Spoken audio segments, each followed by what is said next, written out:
Welcome to SportsBeat KC, the Kansas City Star Sports podcast. It's Tuesday, June 27th. I'm Blair Kirchhoff. Plenty going on with the Royals these days. They're playing well, owning the AL Central's best record over the past 35 games. And the young players, the future, well, they've been fun to watch. Will the Royals continue to get younger with the trade deadline approaching? Players like Andrew Benintendi and Whit Merrifield could be dealt with the Royals getting prospects as part of the return.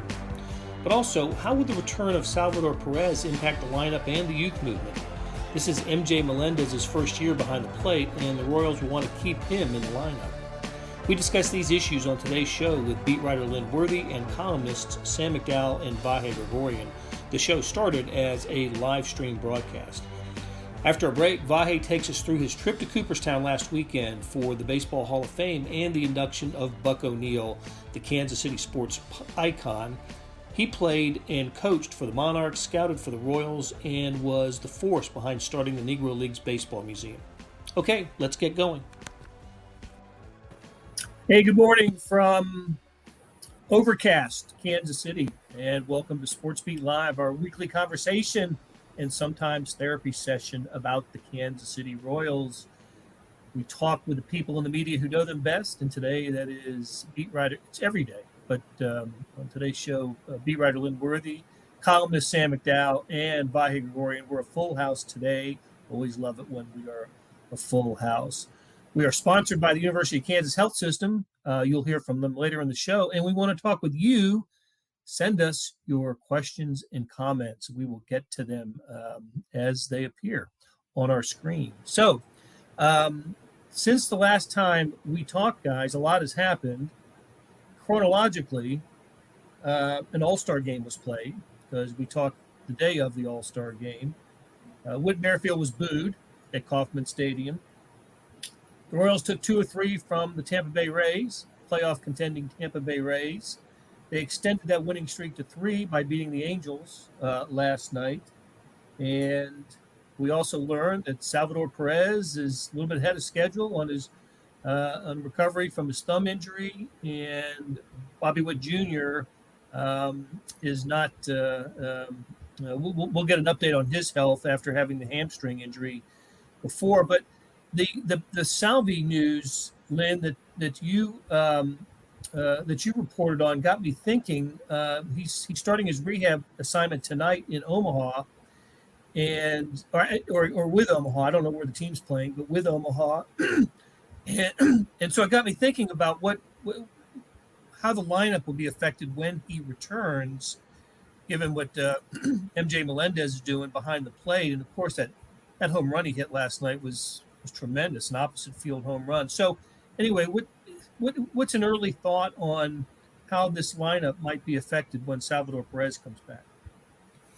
Well, it's funny that you mentioned Omaha because he's with Omaha, but Omaha's schedule takes them to Syracuse this week.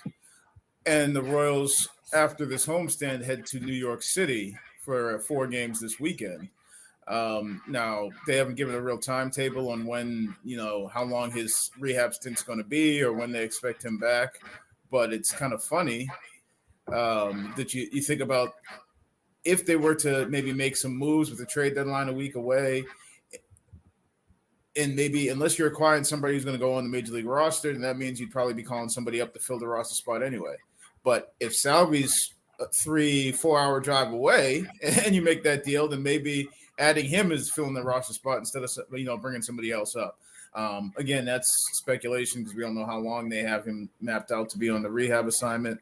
I think, and actually it was yesterday after they announced that, the Mets also said that Jacob deGrom is going to be doing his rehab assignment with AAA Syracuse. So I think there's a potential tonight, or no, maybe tomorrow night, for there to be a Salvador Perez in the lineup rehabbing against Jacob deGrom. But when Salvi does get back, I think that's when, what we saw earlier this year as far as MJ Melendez, where he might get some time at DH, he might get some time in the outfield, because we know Salvi's going to catch every day. And also, I think MJ right now, I looked this up the other day, in the minor leagues, the most games he's caught, not played because he's played some other positions, DH'd. Most games he's caught, I think, was like 81 games in the season, and he's already closing in on, I think, maybe 20 games shy of that, or somewhere in that neighborhood in the big leagues right now. So I don't think it's a bad thing to spread out some of that catching for him. Plus, we know Salvy's going to be there every day. It's why the Royals, for a while have been looking for another position for MJ Melendez. I mean, whether it's we've seen him take grounders at third base, we've seen him actually play out in right field, and the interesting thing is he hasn't been great out in right field. I think he has the athleticism to eventually be pretty good out there. Obviously, the Royals famously moved Alex Gordon out there. It's not like they've never tried to switch a guy positions to fit another prospect in, but they're also been playing Hunter Dozier some out in right field, and I don't think they lose anything defensively if MJ Melendez is playing right, if the other option is Hunter Dozier. So, when it comes down to it, you've got to play MJ Melendez every day. I mean, he's a guy that needs at-bats every day. He's part of your future, and, we know where this season's going. So he's a guy that needs at-bats every day. If Prado's going to be here, he's got to hit. And if Pasquantino's going to be here, he's got to hit. So it's tough to take any of those three guys out of the lineup, which means I think you're going to have to see MJ Melendez in a different position when Salvy comes back.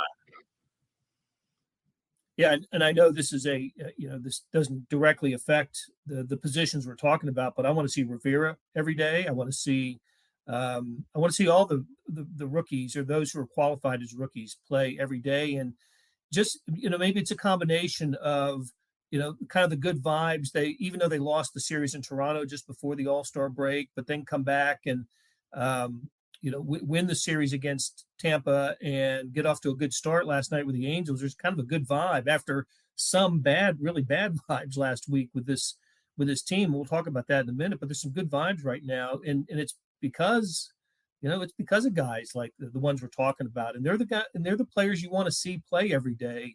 And now you look at this Royals team, and you got some veterans that are not as popular, and I kind of look at it like don't take at bats away from the future of this franchise. I want to see these guys. I want to get them developed and give them every opportunity to use the last couple of months of this season to see major league pitching and to just be the future of the Royals.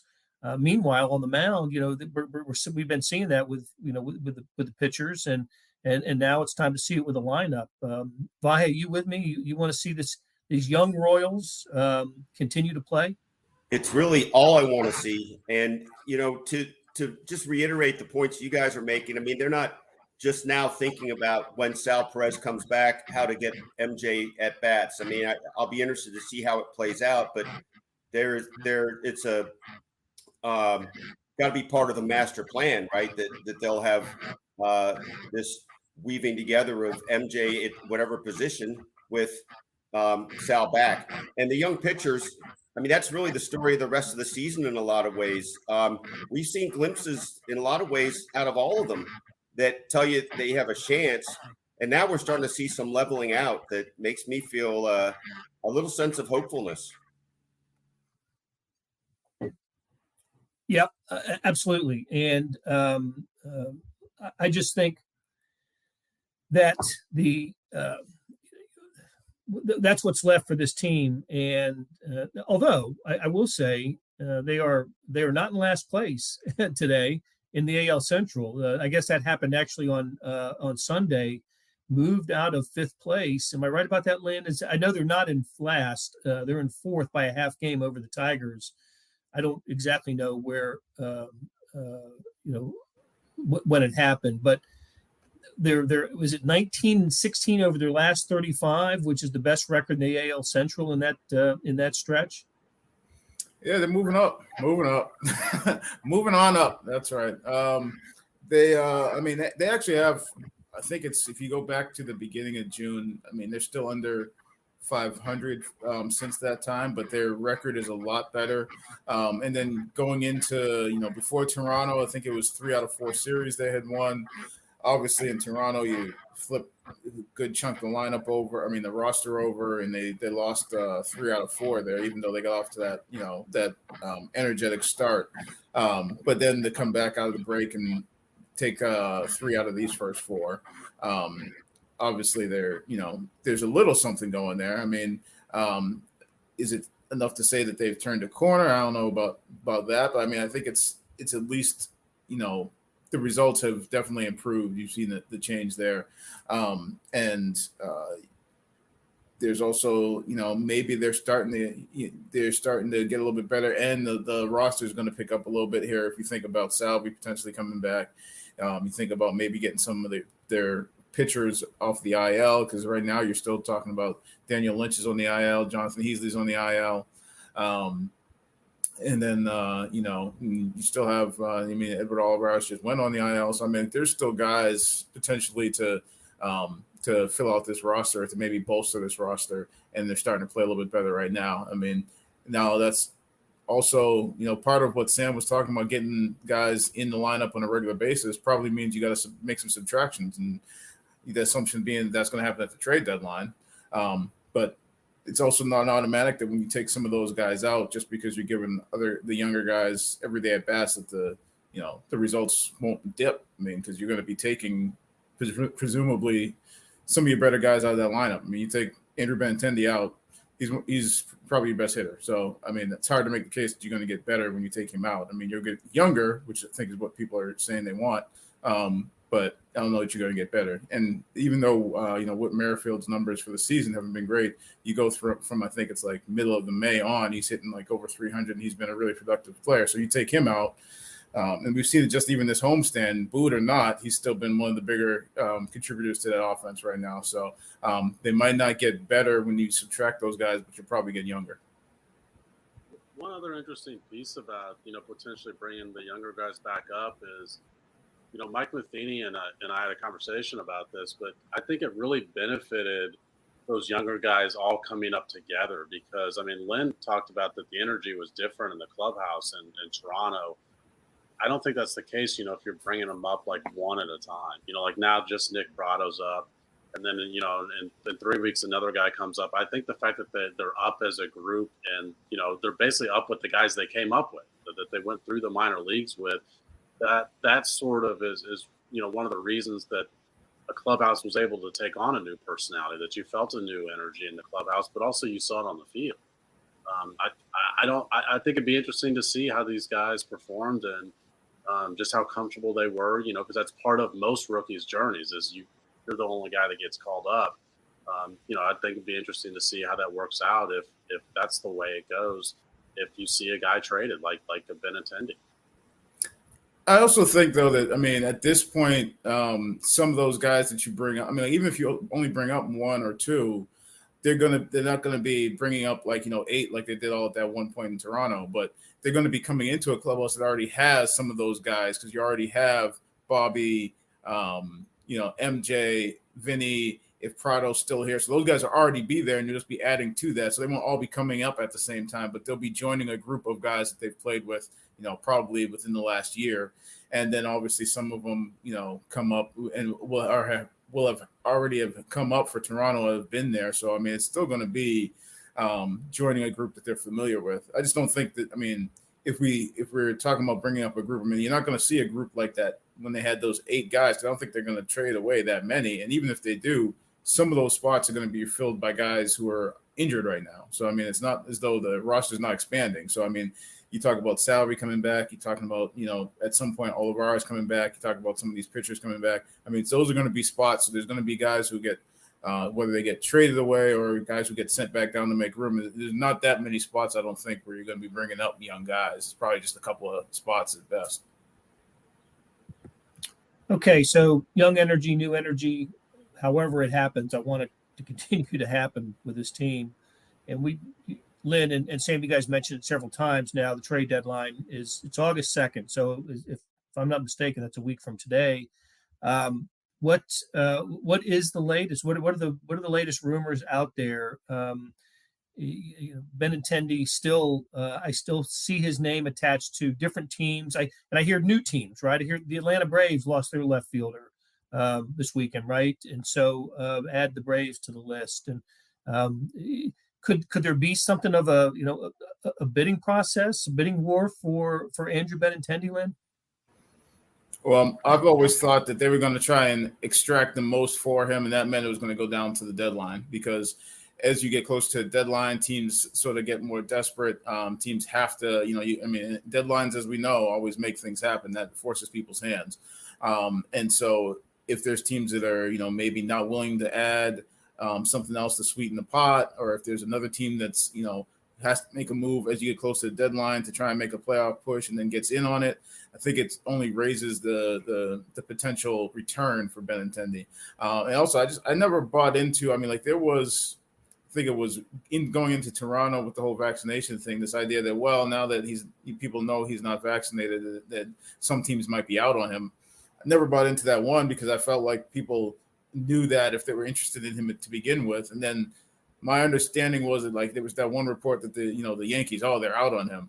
And then I think even within the last week, they said, the Yankees are back in on him. Well, the understanding that I had was that they never were out. And that even after that report, they may have even made it known that they weren't out to folks at the Royals. So I don't think that ever changed the interest in him. I think it's just a matter of what they want in return for him.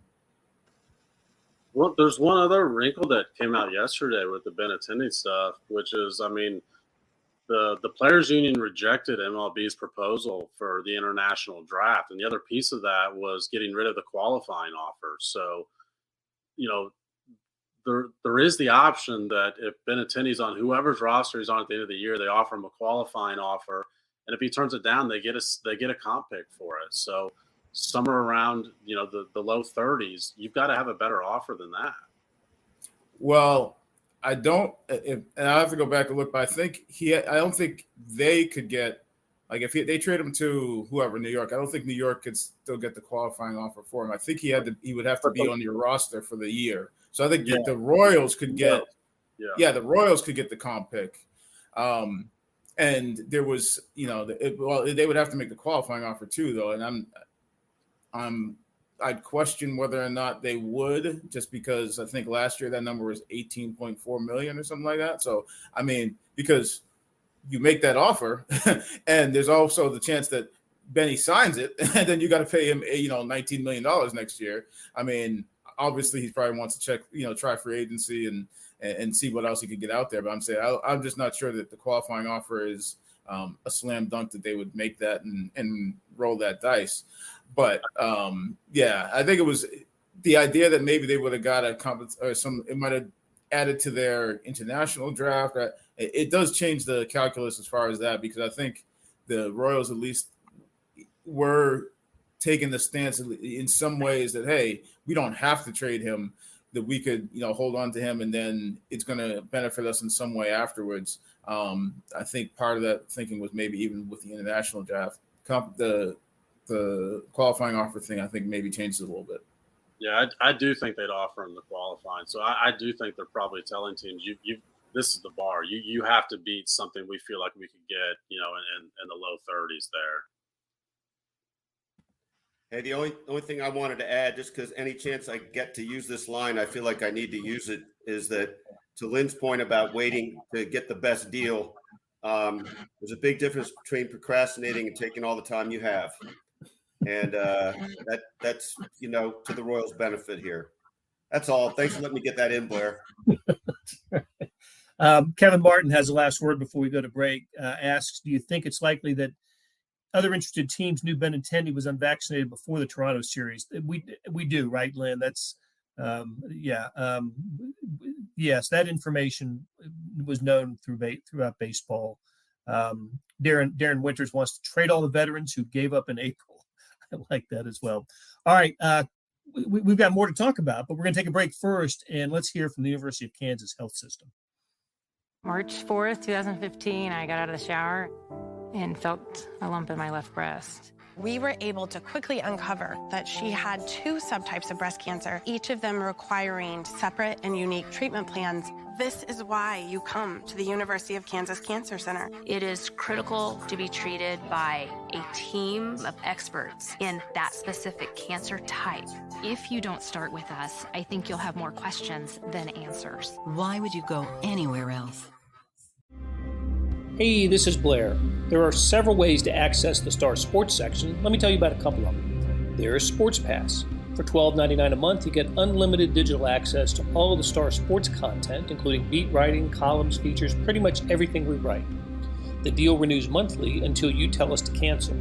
For $159.99 a year, you get everything the Star has to offer digitally, including sports and the e-edition. Go to kansascity.com and drop down to the bottom of the page where it says Start a Subscription for more information. Your support has never been more important. As always, thanks for reading and listening. Let's touch on this quickly. I know all three of you were at the ballpark. I know that. I'm assuming all three of you were at the ballpark on Friday when the Royals came home after the All-Star break for the first game when Whit came to bat, Whit Merrifield, and was booed. What was the percentage of those who booed? What could you tell? Was it easy to determine that?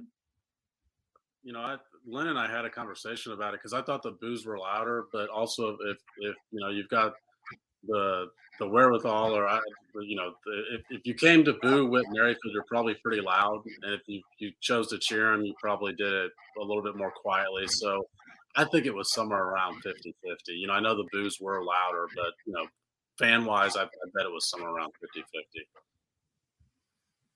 I was just more curious than anything. I don't remember another occasion where a player at Royals player at Kauffman Stadium was booed. And it's interesting you say that, Blair, because I reached out to a bunch of our former beat writers like Bob Dutton, Andy McCullough, talked to Jeff Flanagan. I mean, multiple people, and say, can you tell me the last time you remember a Royals player booed? And there was some thought that some relievers, when they blew leads in the moment, they got booed off the mound.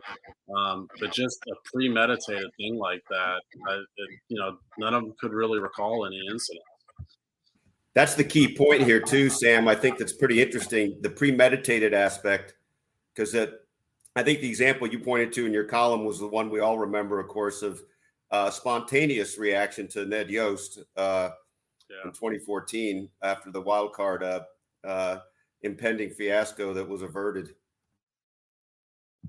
There was also the Luke Hochaver on opening day. I can't remember the year. Was it 11 or 12 perhaps? Had given up 5 runs before getting an out in the first inning, and then the boos from a full house, of course, because it's opening day, rained down on the Royals and Luke Hochaver that day. So, okay. Vahe had a nice weekend in Cooperstown, New York, and was there for the Buck O'Neil Hall of Fame ceremony. Must have been pretty cool, Vahe, to be part of that. Great interviews with all the folks who needed to be talked. I saw where there was a panel discussion there as well with our Joe Posnanski and Bob Kendrick, and Bob Costas, I believe, was part of that. Lee Smith may be part of that as well. How about take us through your weekend in Cooperstown, and what was that like? Well, listen, it was terrific, and maybe a little more so for me since I hadn't been to Cooperstown before. And one of the things about Cooperstown, I flew to Albany and then drove there. And about the last 45 minutes of the drive, it reminds you that baseball is a pastoral game, because you're going into that setting that's very much farmland, and I think just sets kind of a nice tone for your arrival in Cooperstown. And you're right, Blair, that panel discussion, to me, in a lot of ways, that was one of the highlights of the weekend, because just think about the sort of star power there. I mean, Bob Costas, Joe Posnanski, and Bob Kendrick, I would submit that they are really 3 of the great storytellers of our time, all of whom have intimate knowledge of baseball and this story in particular. And our friend Joel Goldberg really did a great job getting the right questions in front of them, and I think setting the tone for it. It was also nice, by the way, John Sherman of the Royals co-hosted that event and was really part of all this. In fact, even wearing a Monarchs hat on Sunday at the induction. So they I think added a lot of insight and light to the story. And on Sunday, it was a really cool setup. I would be lying if I didn't say I felt like it was a little bit of a bummer that Bob Kendrick didn't get to be Buck's presenter.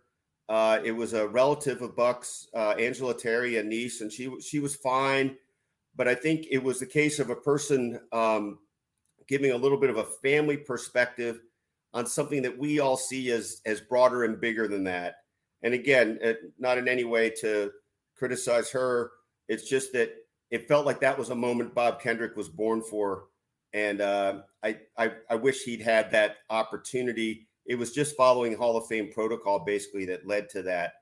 Bob, of course, is always so kind with his time. And even after that, made a point of visiting with me and a couple other reporters off to the side. And I think really amplified the story in yet another way. That's one of his great gifts, that he can go over a lot of the same terrain and tell it with different twists and turns and points of color. So that was pretty great. And just only other thing I'd add from that question, Blair, is that I happened to travel back with Bob and his great associate Keona Sinks yesterday, and it was amazing to see Bob everywhere from the Albany airport to the airplane itself to the Baltimore airport.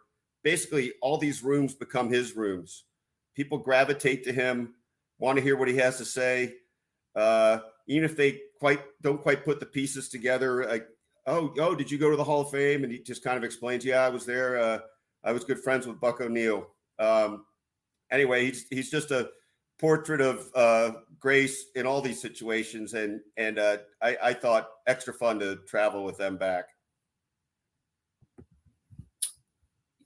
Buck O'Neil, of course, was baseball's great ambassador, but who's a better ambassador for baseball now than Bob Kendrick? He's wonderful. And for those of us who were fortunate to have met Buck O'Neil and to sit around and talk baseball with him and be mesmerized by his stories, Bob Kendrick is, I'm not going to say he's Buck's equal when it comes to storytelling, but if you ever have an opportunity to tour the Negro Leagues Museum on 18th and Vine, and Bob is leading that tour, it's something you'll never forget. It is an incredible experience.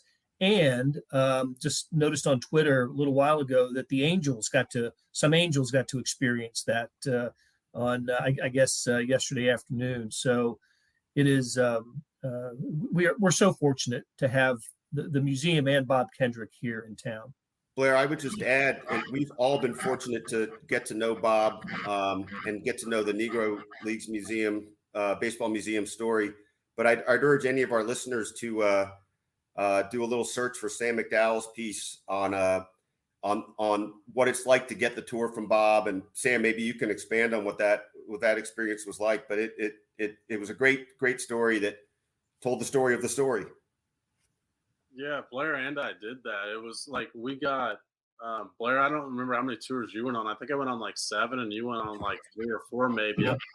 And what I think is probably the best way to describe just how enjoyable it is you still want to go and see it an 8th time with Bob. I mean, I've always told people you should go through and see the Negro Leagues Museum regardless, but seeing it with Bob guiding it is just a completely different experience. He is. I told Vahe this once, but there's no person that I personally know who is better suited for the job they have than Bob Kendrick for the job he has. I mean, it's just absolutely amazing the way he brings, a museum to life. I mean, there's an energy about a museum that, typically you don't get when you walk through museums. It's typically a personal experience. And with him, I mean, it's, you feel in it with everybody that's part of your tour. I mean, it's an ongoing conversation, and just he's seriously hear a story from him every time I go that I hadn't heard before, and I'm like, why didn't you include that in the last one? I mean, it's incredible stuff. And Lynn, gosh, you were over there the night that this announcement came, weren't you? Lynn's got the sweatshirt on. He's right. We need to mention that he's repping it. Yeah, this is actually, I think this one was at a CC Sabathia did a collection of different shirts that was for the 100-year anniversary. So I'm pretty sure that's what this one came out of. There's this, and there's a Jackie Robinson long sleeve tee that I got as part of that. But yeah, I was there the night. They had the watch party at the museum with Bob sort of hosting it. And, it was MLB TV or MLB Network that, was broadcasting the announcement, and just a room full of people waiting to see if Buck would get in this time. And in that room included, Frank White, Joe Carter, local, political figures, Mayor Lucas, a lot of people, and then just, I think there was some Buck's family and, just local people who were interested in whether or not he was going to get there. And before they even got to the name, just the fact they started reeling off the resume, and everybody realized it's Buck, and you could hear. I don't think I ever heard the name, John Buck O'Neill. I think you heard that. I think you just heard, the resume, and then the room go crazy, and then you saw Bob, almost instantly in tears, and it was just a really cool moment to be there for that. I think there was a sentiment throughout the room that, there was a lot of joy. There was a little bit of bittersweetness because people were like, it should have been when Buck was still around to see it. But at the same time, people were like, I think one of the quotes is probably said multiple times, but I'm sure I quoted at least one person talking about they undid a wrong. Yes, they did. Should have happened in 06. I can't remember exactly 07. I can't remember the year, but yeah, but it's happened, and let's be happy that it did. So, Sam, I enjoyed working on that story back then. I toured with the Philadelphia Phillies who were in town, and I just remember keeping an eye on Andrew McCutchen as he was probably standing as close to Bob as anybody throughout the tour, and was mesmerized by Bob, and just enthralled by the whole thing. And it was that's what made it fun for me. Not just I had heard the tour, I'd been on the tour before and heard it, but to see the major league players react to it the way they did, gripped by Bob Kendrick's narrative. It was wonderful to see. So Steve asked where we can find a copy of that column. I'll tell you what I'll do, Steve. We turn this into a podcast that gets posted on kansascity.com, and I'll find that column and I'll link to it. So we'll have it on the story for the podcast that appears on kansascity.com later today. So, okay, guys, great conversation as always. Lynn, Sam, Vahe, thank you so much. Monty Davis, our producer, does a terrific job, and Kevin, Darren, Steve, Matt, thanks for weighing in. And Matt asks if it's possible to get a tour from Bob. I don't know if it works that way. I just don't know. I think if the Negro Leagues Museum ever wanted to have an amazing fundraiser, I bet you could have a Bob Kendrick tour and charge $1,000 a ticket and sell it out for people. It's that wonderful an event. So, okay, guys, thanks a lot. Thanks, Monty. We'll see you guys next Tuesday. That'll do it for today. Thanks to Monty Davis for producing the live stream and the podcast, and to the SportsBeat KC staff of Randy Mason, Jeff Rosen, and Chris Fickett. Tip of the cap to Vahe Gregorian, Sam McDowell, and Lynn Worthy for sharing their insights on the Royals. Morning Sports Edition, 27 pages of sports coverage today. I'll repeat what I said last week. It's the best sports page in America. Check it out at liveedition.kansascity.com. Thanks for listening, and we'll be back soon with another SportsBeat KC.